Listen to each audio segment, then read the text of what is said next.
తల్లి భారమని భావించిన ఒక తనయుడు ఆమెను వృద్ధాశ్రమంలో చేర్పించాడు.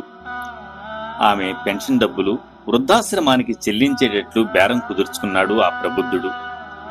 ఏ అమావాస్యకో పౌర్ణానికో తనకు అవకాశం ఉన్నప్పుడు వచ్చి చూసి వెళుతుండేవాడు. అనుకోకుండా ఒకసారి వృద్ధాశ్రమం నుండి ఫోన్ వచ్చింది. మీ అమ్మగారికి సీరియస్ గా ఉంది, వచ్చి చివరి చూపులు చూసుకోవాలని ఆశ్రమం సిబ్బంది తెలిపారు. ఇక ఇదే చివరిసారి, ఇక ఈ వెళ్లాల్సిన బాధ ఉండదని ఆలోచించుకుంటూ ఆశ్రమం చేరుకున్నాడు ఆ ప్రబుద్ధుడు. కొడుకుని చూడకుండానే ఎక్కడ చనిపోతానో అని తన కళ్లలో ప్రాణం నిలుపుకొని చూస్తున్న ఆ ముసలి తల్లికి కొడుకు రాకతో ప్రాణాలు లేచినట్లయింది.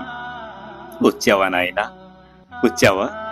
నువ్వు వస్తావో లేదో, నువ్వు రాకముందే ఆ భగవంతుడు నా ప్రాణాలు ఎక్కడ తీసుకుపోతాడో అని ఎదురు చూస్తున్నారా నాయనా? నాన్న, నా చివరి కోరిక ఒకటి ఉంది, తీరుస్తావా అని అడిగింది ఆ తల్లి. తప్పకుండా తీరుస్తానమ్మా, చెప్పు అని అడిగాడు. ఏమీ లేదురా, ఈ ఆశ్రమంలో ఫ్యాన్లు సరిగ్గా లేవు, అదీ కాక ఒక మంచి ఫ్రిడ్జ్ కూడా ఒకటి కొనరా అని అడిగింది ఆ తల్లి. తప్పకుండా ఏర్పాటు చేస్తానమ్మా అని. అవునమ్మా, ఇక్కడకు నిన్ను చూడటానికి నేను చాలాసార్లు వచ్చాను కదా, ఏనాడు ఈ విషయం నన్ను అడగలేదు, కానీ ఈ చివరి క్షణాల్లో ఎందుకు అడుగుతున్నావమ్మా అని అడిగాడు ఆ కొడుకు. దానికి ఆ తల్లి, నాన్న, ఈ ఉక్కుపోతకి ఈ దోమలకి ఇక్కడ ఉండేవారు చాలా ఇబ్బంది పడుతున్నారా, అంతేకాదు ఫ్రిడ్జ్ లేక చాలాసార్లు పాడైపోయిన భోజనం తినవలసి వచ్చింది.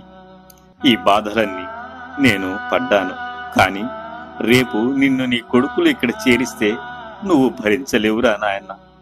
చిన్నప్పటి నుంచి నేను నిన్ను ఏ బాధ తెలియకుండా పెంచుకున్నాన్రా అంటూ తనకు తెలియకుండానే కారుతున్న తన కొడుకు కన్నీటిని తొడవబోయేలోపు ఆమె ప్రాణాలు అనంత వాయువుల్లో కలిసిపోయాయి.